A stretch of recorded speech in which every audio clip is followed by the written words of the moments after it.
Yeah, very warm welcome to our IEEE SRMVEC student branch organized power system stability issue in Indian.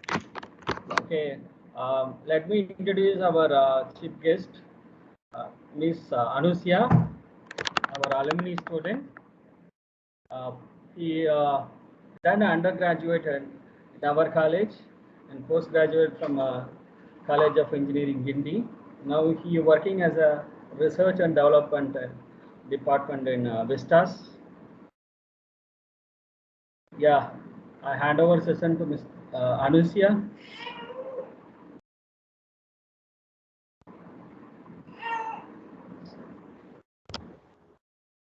Am I audible? Hello? Am I audible to you all?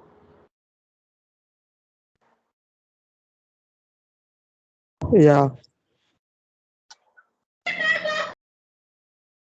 Yeah, fine. So, good evening to all. And you can just post what you're doing, like which branch, and also that I can guess who the audience are attending this. Can you?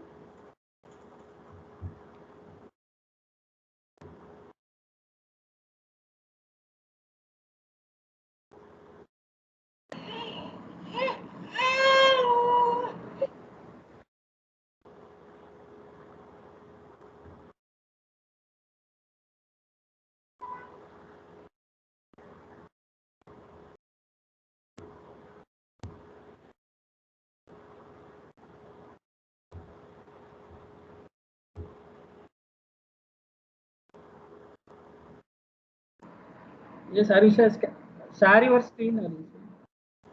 Uh, yes, actually I was speaking. Am I audible now? Yeah. Yeah, sorry for that. Fine, guys. Good evening to all. So I'm Anusha, as sir said, and I had completed my undergraduate in Marine Engineering College, Triple E department. So, um, Yeah, Anusia, little bit increase your distribution. sorry, sir, I have some mic issues. Am I audible now?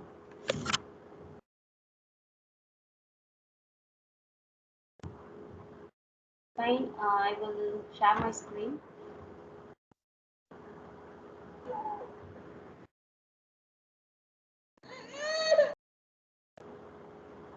So, is my screen visible?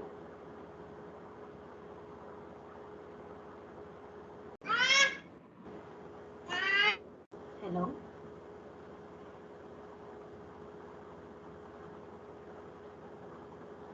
Hello. yes, ma'am. Your screen is visible.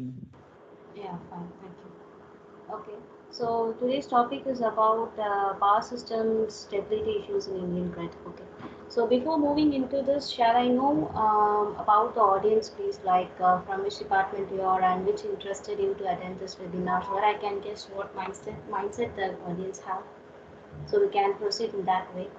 Will you please comment from the background of yours, please? Just a couple of minutes.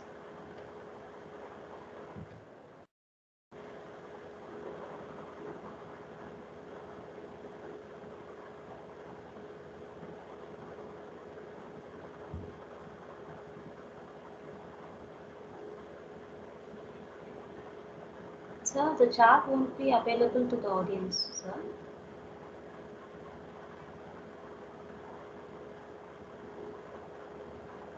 Yes, Anusia, tell.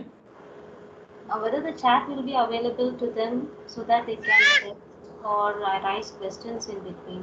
Whether the chat is available to them too.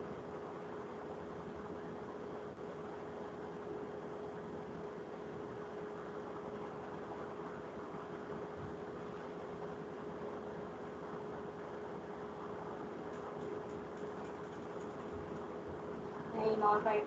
So we can proceed, and if you have any doubts, you can stop me in between. Right?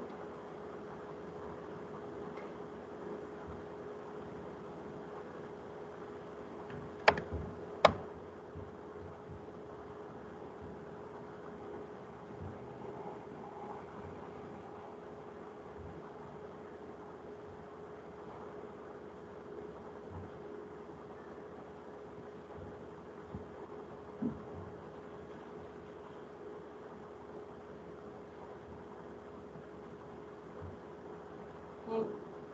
Um, as I said, today's topic is power system stability issues in Indian grid. Fine. So before going into the issues and the profile of our Indian grid, we just have some recap like what is power system reliability and stability and why do we prefer that like that. Fine.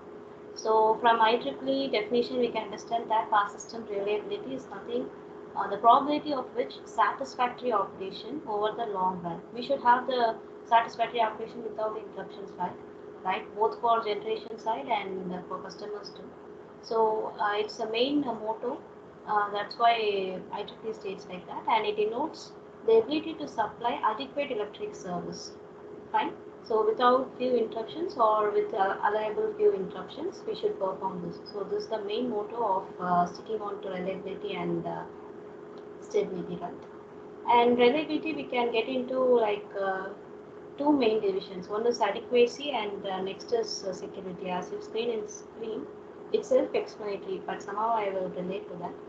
Adequacy, like it relates the existence of sufficient facilities within the systems to satisfy the consumer load demand at all the times. Whether it is peak time or subtle time, anything we have to like what to say, satisfy for all the existence customers, right? So that is adequacy. We should have some base power load all time. And next is security. As modern power system integration is getting into it, so there are many cyber threats and attacks. So we should have the big data too. So that's why I mentioned security here. Next is stability. Stability, like power systems is seen as a loss of synchronism. This is the main reason why the power system will get out of stable state. That it is subjected to particular disturbances, right? So generally we state stability into of three concerns. One is steady state, transient, and dynamic stability. As you guys have studied, I just get into a recap session. So steady state stability, what do you guys think of that? It relates to the response of synchronous mission, right, to a gradually increasing role.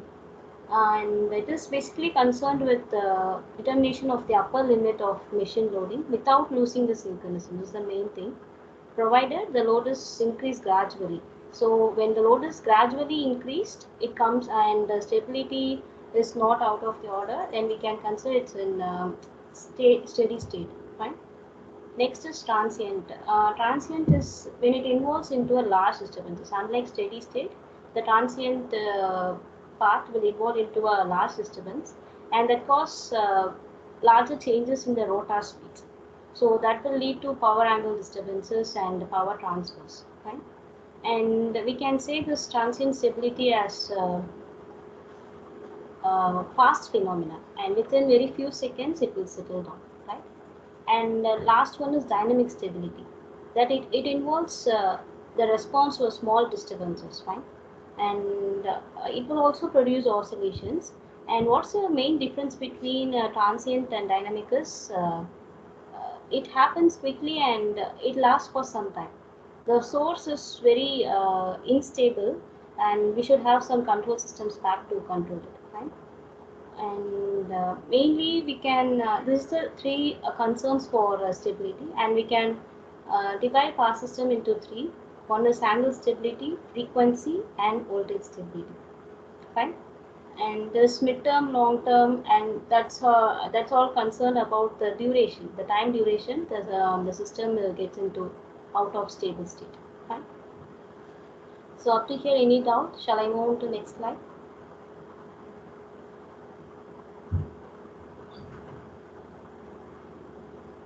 Hello? Am I audible?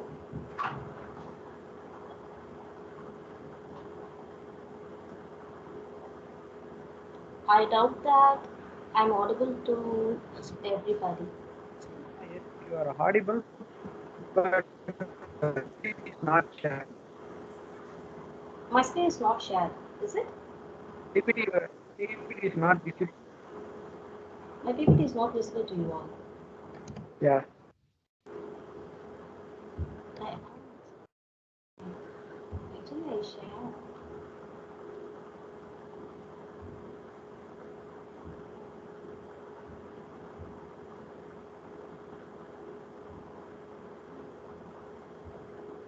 Okay. Now it is visible. Now it is visible. Okay, okay.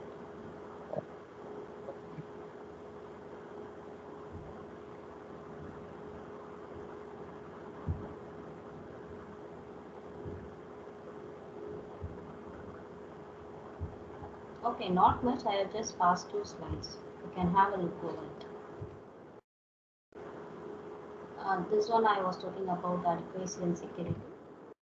This the three major concerns for power system stability in a steady state and transient dynamic, and others are concerned about the duration, the oscillations lasts. Okay. So this is a basic power flow equation that you have studied, and just for recap. And before moving into this stability issues, we should know what are the interconnection considerations that need to be considered. Right? When we connect between grids and the tie lines, should have these considerations. One is voltage regulation and synchronization. So when we need to isolate the system for few seconds, we need so isolation, and we need to respond to voltage disturbance, and next is for frequency disturbance. Right? So as I said, I have said right, there are three main divisions under power system stability, three issues. One is angle, frequency, and voltage stability. I have categorized here angle, frequency, and voltage stability. First, we will talk about this frequency stability that almost we have to maintain 50 Hz as an Indian system. We have to maintain 50 Hz that we know. And this is achieved by maintaining the governor and AGC have studied, right? AGC control like that. So we have to maintain by using the system, control system. Right?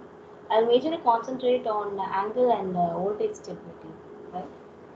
So angle stability, I will consider a situation where structure of double mission system is placed, right? So generally nowadays in most renewables we prefer DFIG, right? And that is the mainstream for wind turbines too. And we just imagine a structure of a double mission system, right? One is SD and another is DFIG, both connected to the grid. Okay.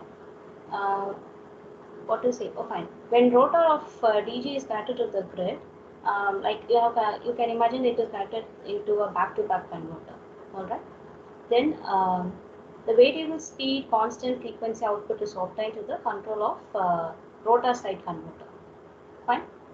And during the grid fault, if grid fault occurs, rotor speed will change due to imbalance of the mechanical power and electromagnetic power. That you know, right? Fine. So we shall go into this graph I will explain you here. Till now, anybody have doubt or shall I proceed?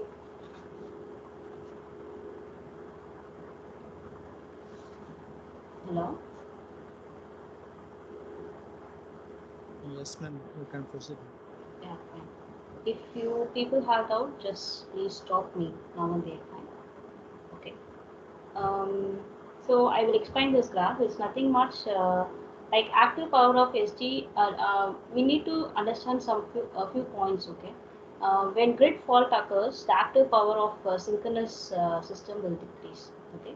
The active power of SG decreases, and with that transient control of DFIG, the operation of SG moves from here. We can see that from point A on the curve, where it is, yeah, point A on the curve to point B. When instability occurs, the real power decreases, the active power decreases, and you can see like this. Fine. Next, as the mechanical power exceeds the active power, the SG rotor accelerates. Okay. So the DFIG reduces the active power and enlarges the reactive power. You can see here, right? Which rises the voltage amplitude of the bus. So from here we can see the mechanical power should not exceed the active power. All right.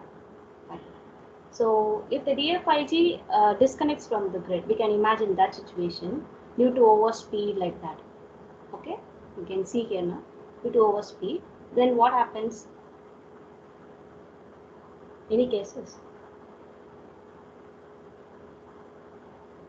the reactive power support provided by the DFIG will disappear. DFIG is mainly for providing the reactive power. If it gets out of the system, the reactive power supply will be off. Fine. So that again results in the decrease of voltage amplitude. You can see here that it again decreases in the voltage of amplitude. Sorry, amplitude of voltage.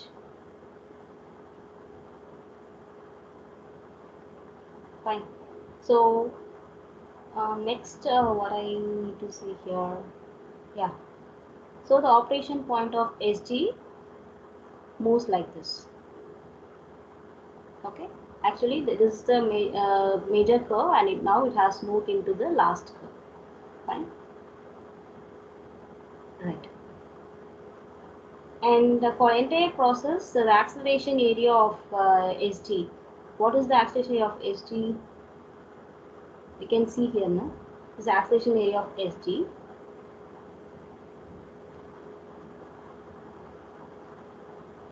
When this is decreased here, right? You can see here it is decreased. So from this we can understand if DFIG does not overspeed throughout, like throughout the system it does not overspeed, and if it does not get out of the system, the reactive power supply will be cut off. Fine. So therefore the acceleration of SG will get down in some point of time. So according to the analysis, we can confirm that DFIG should not overspeed, and it should supply more reactive power to the system stability. So from this we can understand angle stability. For angle stability we need DFIG, and the DFIG should not overrun and it should not come out of the system, because it's the main thing that is giving the reactive power. Fine. Fine. Next we will move on to this voltage stability. So what is voltage stability? Is nothing but the ability of the power system to support voltage at desired levels. What are the levels that we need? It has to support without any disturbances during the operating condition. Fine. And did you hear of what will happen when voltage dip during the fault, like that? Do you have any questions on that? Fine. So before explaining that, I will say to you that what is voltage stability margin? We need to understand that. You can see here, right? This red line. This is the voltage stability margin. It's nothing but the distance between the current operating point and the maximum loading condition. After that, the system will get collapsed here. Fine. This is the minimum, and we can consider this the preferred loading margin. So when this is operating condition, so current operating condition.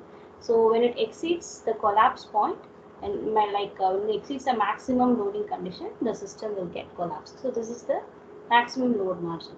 Fine. So get into a case like when the system gets out of the grid, like out of the stable state due to this voltage dip. Okay. So what happens when the system regains after the voltage dip? What happens when the system regains?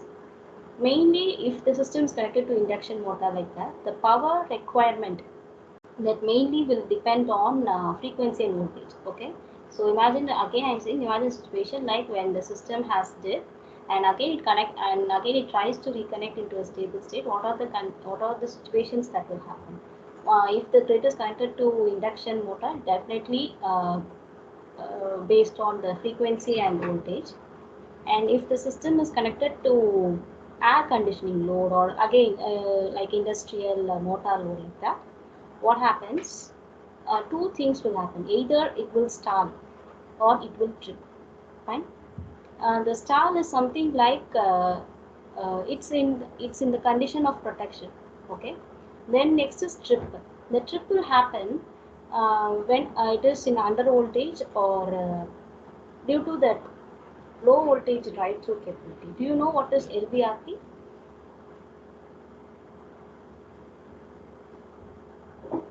Hello.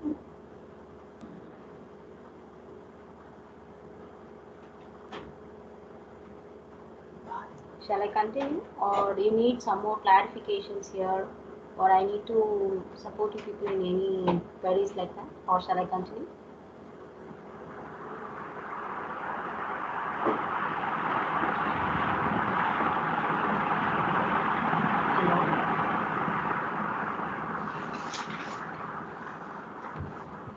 Sorry, I doubt that am I audible.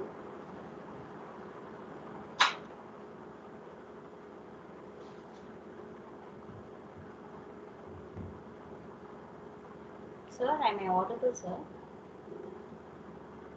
Yes, ma'am. You're audible, ma'am. Okay. So, is my way of delivering or understandable, or I need to change something?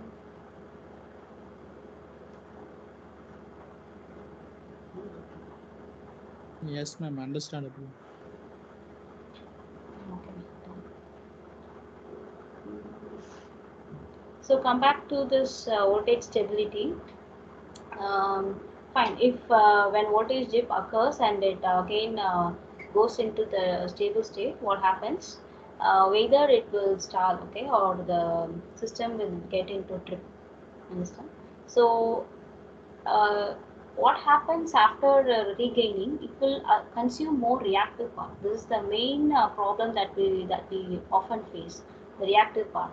Okay, so next is large reactive power is drawn, and that makes the voltage remains low for large duration. So that will lead into a load trip consequently. So this is the issue that we face when voltage is out of stable and it again tries to reconnect or again tries to the state of stableness. Fine. Done. Shall I move on to next slide, or you need more explanation here?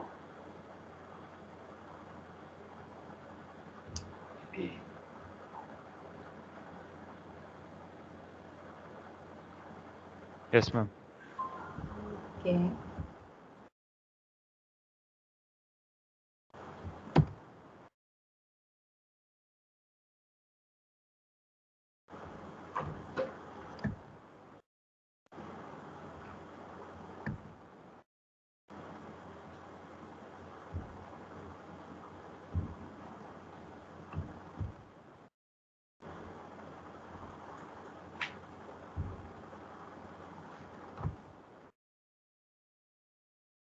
Sorry.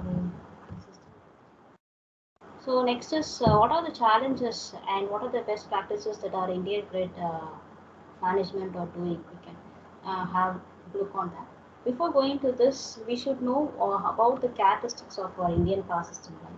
So we know like large number of interconnections are there, either to political, economical, environmental, and reliability conditions. Right? And next is we need to consider the design limits too. Not all the regions will have the same and equal design limits, so we need to consider that one thing. And next is the geographical spread. Fine.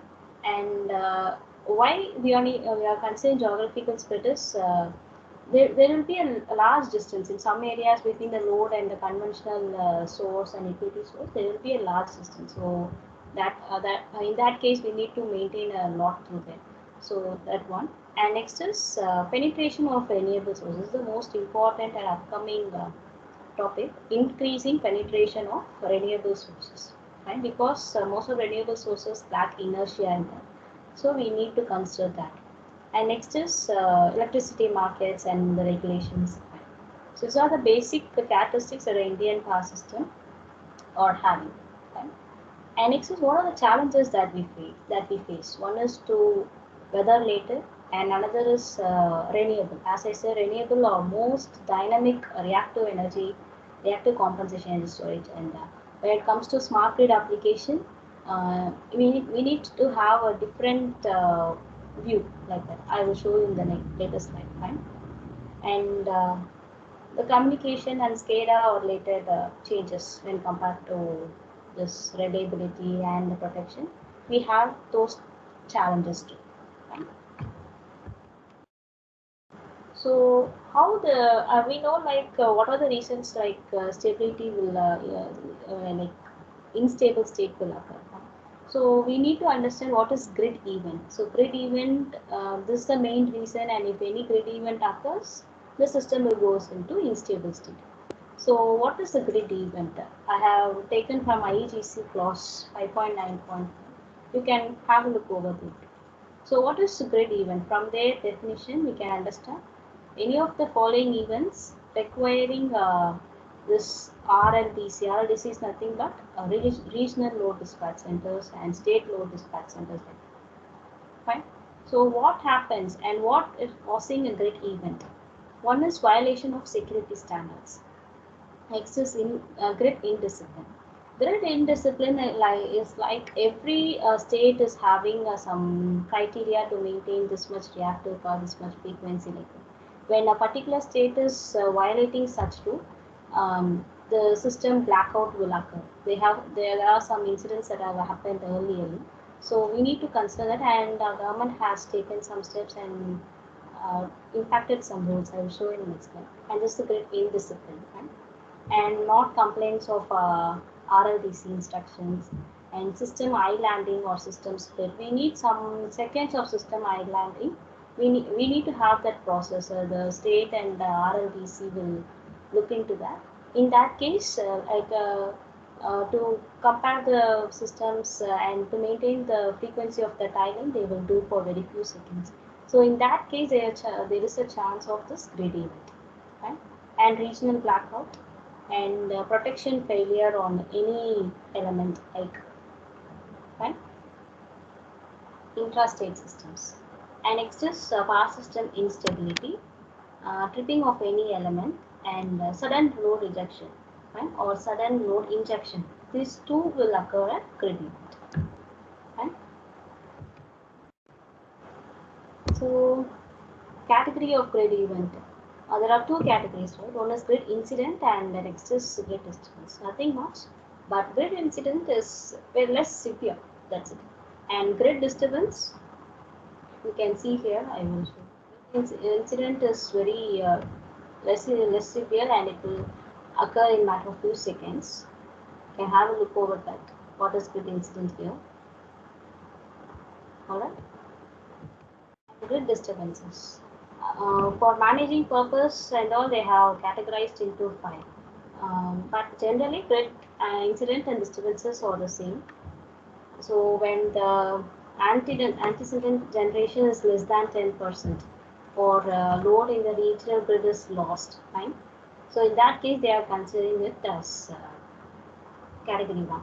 So whether grid disturbances are due to loss of generation or loss of load, they are categorizing it as disturbance.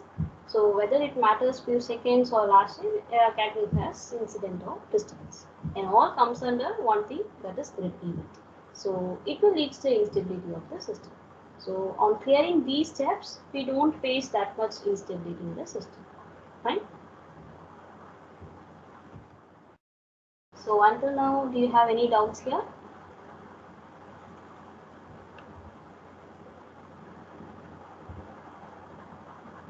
Hello?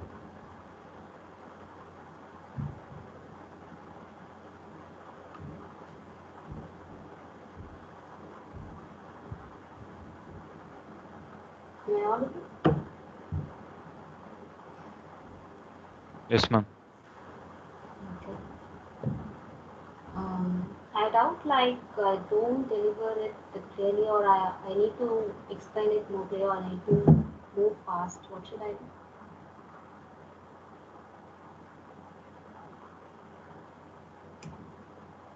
I'm moving fast or slow?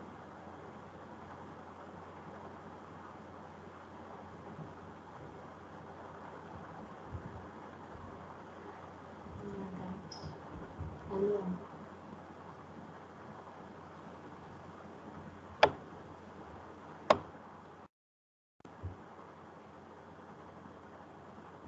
So until now we have seen what are the reasons and what are the factors that are causing the instability, right? Now we will look on to this protection. Right? So in the protection aspect, first we need to isolate the faulty part and we need to save the rest of the system. So this is the prime thing that we need to understand. And so any power system protection must be followed in the following aspects. This is a very generalized and common rule all are having. And if you need to know specific rules and data that they are following, you can refer to CA Technical Standard for Construction Practical Plant and Electric Lines, and that defines the various protections that the substation and the generation station are undergoing. Okay, undergoing. Before that, I will just list some points that need to be considered. Fine. One is accuracy, and accuracy is the measurement of quantity. Okay. Next is dependability. So we can just a second.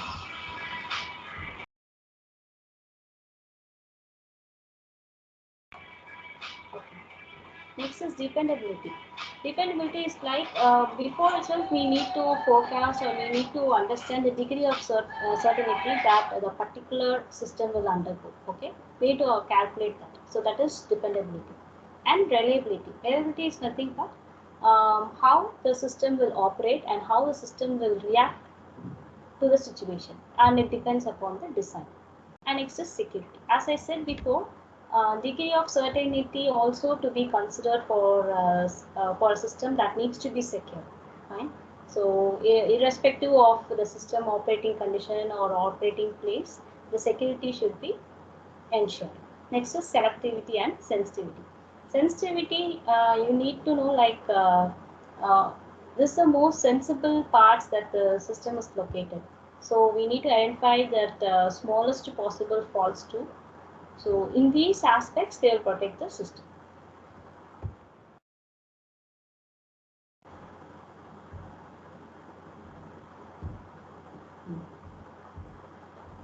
Okay.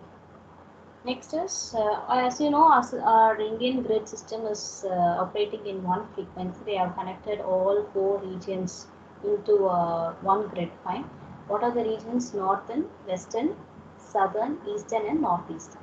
You can see here, right? This is Northern, Western, Southern, Eastern, and Northeastern.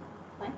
So these are the data that I took from the government portals. You can also look into that. Install capacity, peak demand, and you may be aware that last month and on two events that have occurred. One is on January and another in July.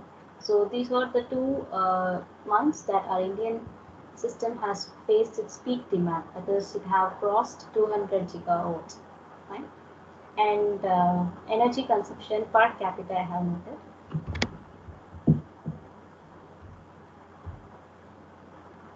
Fine.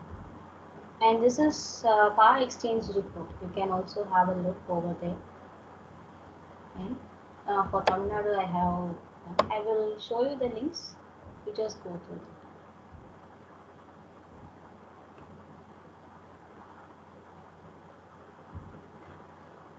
Fine. So just need to say like India grid system. Wait a second, sorry.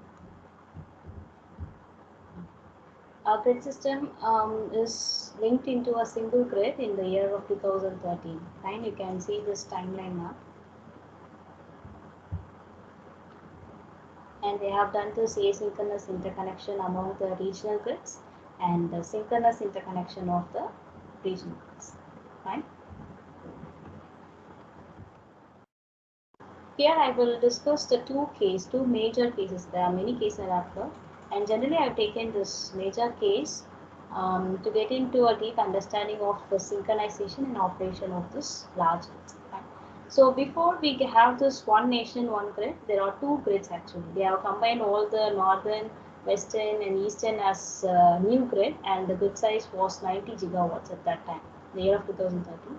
And lately, in the year 2013, they have combined the southern grid into a new grid. Right? So two things they have undergone. One is asynchronous interconnection, and another is synchronization. Okay, that way synchronous interconnection. And asynchronous interconnection between new and SR grid. See, by using these three lines, okay, you can see can have a look here. By using these three lines, they have done this asynchronous interconnection. And this 765 kV Raichu, Solapur to Raichu, this is 765 kV, okay, and this AC circuit, so they have done this synchronization. So you can see southern grid was having 32 gigawatts, fine, and the import from asynchronous link was 4 gigawatt, okay. So what have they done for this synchronization? They have installed this PMU. PMU is phasor measurement unit. Right? they're installed on both the ends of the tie line. Okay, and they monitor the phase and synchronism in that. And bus CT, line CT are given the inputs or given as inputs to the PMUs, and optical fiber communication between PMU to regional control center. They are given that. Fine. Next, by using this, they displayed the frequency and voltage control, and it made them to take right decisions. Fine. And next is real-time view of regional or national control system, national control center. And next is instruction for activation of auto synchronization at subsystem for control system. The last point is applicable, fine, only if they had done these things, like monitoring through PMUs, like that, fine, synchronophasers, like that. If they have done such things and they have the clean communicative path with them, so they have integrated the new and the southern grid very cleanly, fine. So I have taken this from postcode. You can also go and refer there and see. As I said, by three things they have done, right? Sorry, two things. And I will take this 765 kV interconnection. Okay. See, this green line is the new grid frequency, and this is the SR grid frequency. Before interconnecting these two, the tie line, this is the new tie line power flow before after interconnection. Okay, so before integrating, you can see the frequency. So the new grid was nearly 50.10, and this is nearly like less than 50.10, right? So the frequency difference was 0.039 hertz before interconnection. Okay, so the maximum power flow in first swing was 328 megawatts. When the interconnection happened, nearly 328 megawatts was exported from new grid to the southern region. Okay, so the oscillation that they observed was 0.2 hertz. And see the oscillation damp that happened for 16 seconds. Okay, so nearly they tried for 14 times by using a synchronization tool that we have discussed in the last slide. Alright. So this is an example for a single incident. Right? So next is we are aware of that this 9 p.m. 9 minutes light out. Right?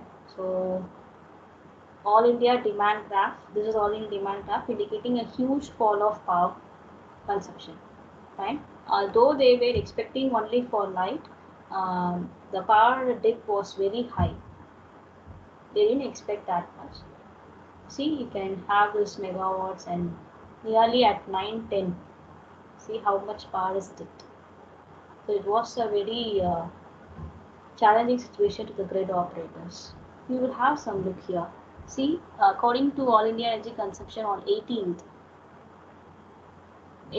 that was a regular day, that wasn't a lockdown. See, the energy consumed in India is 3,586 gigawatt hour. Okay, and during a lockdown time, they have taken as an example, and 2,777 gigawatt. So nearly 800 gigawatts have been dipped. Okay, so just need to show you like how the energy consumption is being made in a normal day and in a lockdown. Okay. So when you compare, the percentage drop is nearly 22.53%. So this is the dip that happened on April 5, I guess, right? April 5th. Yeah, April 5th. And this is to show you the difference of energy consumption between normal and then lockdown. Fine. So what happens if renewables come into this picture? We often say that renewables are the best answer for clean and more energy, right? So what happens if they are connected into the grid? As India is very versatile and very varying nature, we need to manage that capacity problem first. Alright. So as all other countries, we also need to have this power grid balancing system like that. And continuously we have to keep in synchronization, first one. And second is energy cannot be stored that much easily. So we need to have a look at that. That is a major issue. And next is very fundamental variability and randomness of renewables become a huge challenge. Okay? And that leads to load shedding and frequency dips. The one thing is, without load shedding, we have to maintain the stability. Okay. Next is challenges that India faces if we rely on renewable power. What are the challenges? Like we are facing the intermittency, and the intermittency is like sun. We cannot rely wholly on solar and wind. Though the climate conditions vary, and if we have more wind power also, we don't generate that much power from them. Okay, so it is very time dependent. It is very variable. So these are the main challenges when we stick on to this renewable power. Right? Next is location specific. Like some area will be prone to windy area, and some will be very sunny, right? So and investing in renewables is higher, though we have some subsidiaries there. But compared to changing into a conventional and completely changing into renewable is very difficult. We need to have that much base power when we rely wholly into this renewables. Fine. Okay, so we will have some doubt like what other countries are doing in handling the RE. Right? So we need to look out into this PLF. We people will be very familiar about PLF, like plant load factors. Right? So that should be very high. So if we take a renewable or solar, anything if you take, we cannot expect the full capacity, installed capacity part that the plant could generate. It cannot happen. Okay, so there will be enormous variation, and without any problems or without any deviations, the capacity cannot be maintained. Okay, so that is if Indian grid have buffer capacity in the sense, if something had happened in the renewable, we should manage the same without any interruptions from our base load plants. Okay, if that is not possible, sticking on to renewable will be a huge challenge. Okay, though Germany and other countries are very much into this renewable, they also face this peak demands, but not like us. Okay, so when we are into a situation like completing or forecasting where every peak demands, fine. In that case, when we go into this renewable, it won't be a big deal for us. Okay. So first we need to satisfy our peak capacity.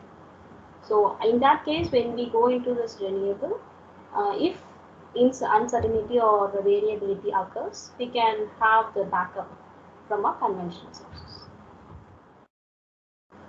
Okay. So what are the strategies they are performing when integrating this renewable into the grid system? Okay?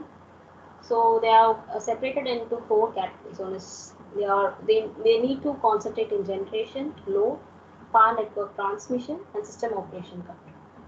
Okay. I think I'm running out of time. I will rush. So generation.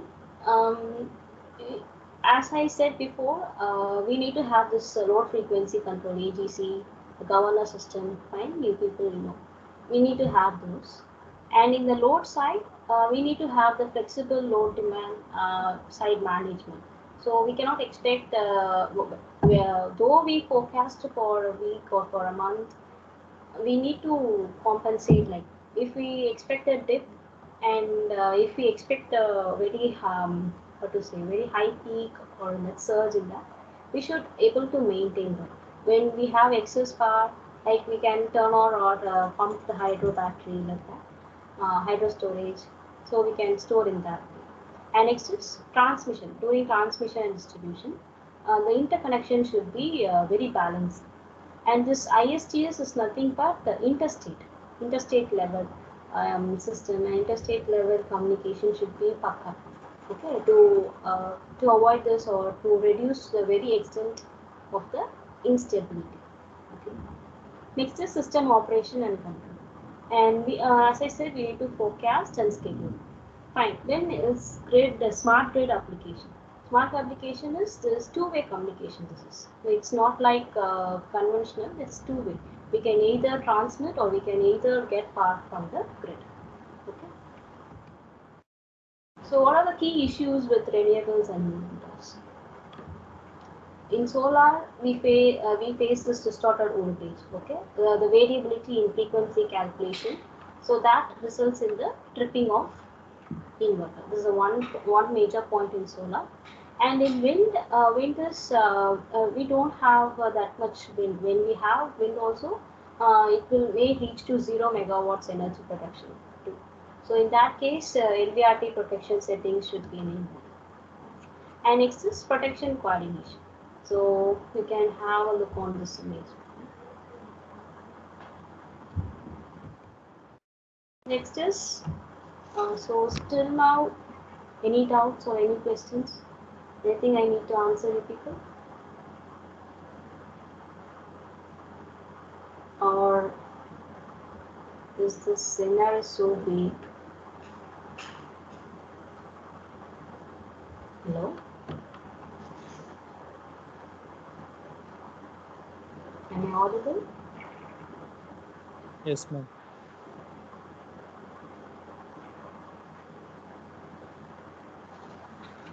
Sorry?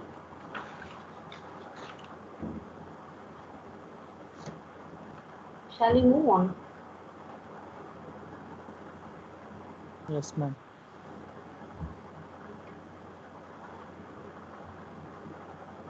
Fine. So now we will look on to this analysis, planning and coordination. Okay, when RE is integrated into the grid. Okay. One is power evacuation planning. What is that power evacuation planning? It's nothing but there must be sufficient transmission capacity. Okay. So within states or within the state itself, the issue should be resolved, and then communication should be very proper. Okay. That is power evacuation planning. And next is enabling the interstate RE, that you know. And next is improve measurements, predictions, analysis of RE generation, including data sharing. What does this actually mean?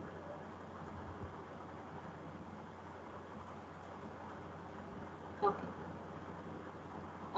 This is like what I said for a regional load dispatch center or state load dispatch center or national load dispatch center. We should be having this renewable energy management center too. If that happens, we can easily coordinate or communicate with state and regional load dispatch centers too. So in that case, data sharing is especially important, and that will be practical, right? And this regional energy management system is need not to be that sophisticated like that. We can have a virtual communication too. So while implementing this, we will be having some structured and scheduled planning. Okay, so that enables us in the feasibility of RE integration into the system. Okay, next is demand predictions. We should predict the demand. As I said before, after the major grid events that occurred, I guess in 2008, yeah, the total entirely north region has gone into blackout. Okay? In that case, after that, the government has implemented that UI. UI is nothing but unscheduled interchange. Okay, they have implemented that UI charges. Okay, as per this current availability basic tariff. Okay, that is ABT. Fine. So we need to enable that into this renewable regulatory system too. Okay, and in that case, the renewable energy fund will be good, and we can monitor it very properly. Right. Next is some of the improvements that need to be taken for grid operation. Okay, these are the basic challenges that mostly grid operators face. They need to balance, they need to strengthen the grid, and the dynamics calculation. Okay, that need to be done, and we should have some robust technology. Okay, like IGBT and mostly DFIG turbines. We need to have that one, and better communication system like that. And deploying smart grids. Yeah, smart grids is if that happens wholly, we can also generate power from our home, and we can have that power for ourselves, and remaining power that can be given to the grid. Okay. So in that case, what's the problem is maintaining the stability is the biggest issue, and the next is maintaining the dynamic utilization. We cannot expect everything in a very certain way. So the grid should be robust, and needed sophisticated mechanisms should be installed. Right? Until then, we have seen so many challenges and the practices that Indian grid management take. Okay. So I have listed major 7 problems, and what will be the solution for that? We can have a look here. One is growing amount of renewable energy sources. Okay. So this can be solved by using electricity accumulation. When we meet out to our demands, when we have no problems in meeting the peak demands, this could be possible. Next is electricity transmission laws. So energy decentralization. We should not depend on particular energy centers. Like we should not let energy to transmit for a very huge distance, like not primarily concentrating on the remote area generation. So energy decentralization should occur. Okay. Next is frequent power outages. As I said, it is kind of smart grid, but not fully smart grid. Increase energy self-sufficiency, like installing solar power plants on rooftop. Like that. Next is electro mobility. Mm, Still now, our country is not facing that much, but foreign countries are getting this problem. Electro mobility is mainly due to the EV charge stations. Okay, when vehicles come or pile up, we need to have that much charge stations, and the power should be drawn from the grid. This is only possible if we have the smart grid system. Okay. Next is grid modernization, and as I said, threat of cyber attacks. Why I brought a solution in threat of cyber attacks means, like, we need to again I say, like, we need to have so many sophisticated equipments like BMU, RTUs, like that, right? And this is entirely possible by using microgrids. If something has happened, that will be very centralized. Only particular grid blackout will occur, not very cascading. It will not be a cascading event if microgrids are possible. Okay. In that case, we can stabilize the system, the system that has gone into effect. Okay. The remaining system will be very fine and very clean and healthy. All right. So, as I said, these are the protection techniques generally we are taking. Okay, let's have a look. And so mainly all the systems data are taken and are considering into a big data analysis, like getting PMUs, smart grid, and RTUs, remote terminal unit. They are getting the meteorological data too, and market rates need to be considered. Okay, then outages, everything. So what shall we do with these things means, we need to forecast, and we need to check the synchronization level of voltage, and we need to check the phase hours, okay, and the frequency quantities, and if something has a blackout, the breaker position need to be understand, the timing, the trip details. So everything that needs to be understood in very real time. So calculating dynamicity of the system, we can reduce this weakness. Okay. So coming to the last slide, these are the sites that I have referred, general sites. So we can go there and see the frequency details, energy consumption, whatever you need. You can have a look over it. Right? Yeah. So any questions? Any doubts?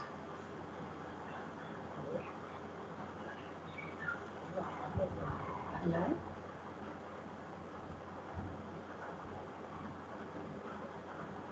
Any questions?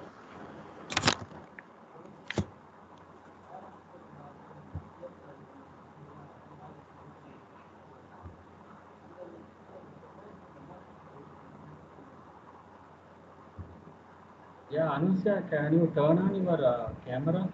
Shall we Yes. take a snapshot? Yes, yes, sir. Is my camera on, sir? All the students and staffs are requested to turn on your camera.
Okay, thank you.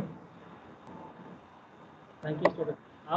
Anisha, thank you for your nice presentation, and it will be more practical oriented.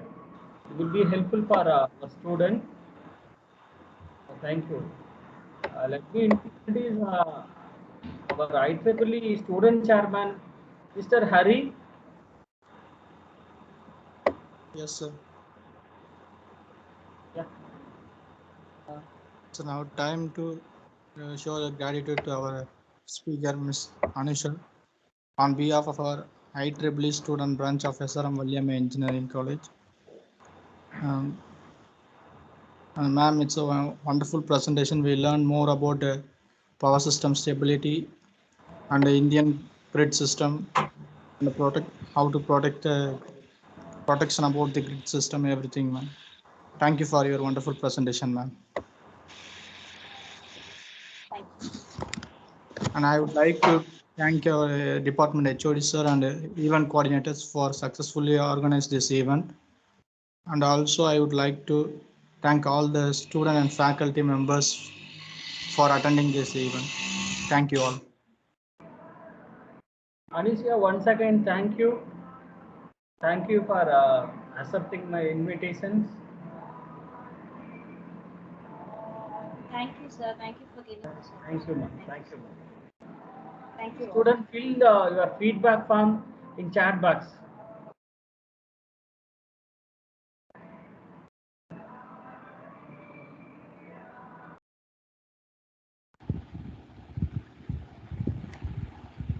Sir, Sandosh sir, chat box is not accessible. Yes, sir. It is No not chat box. enabled. Otherwise, Hari, I will send you send the link. Okay, sir. You can post here.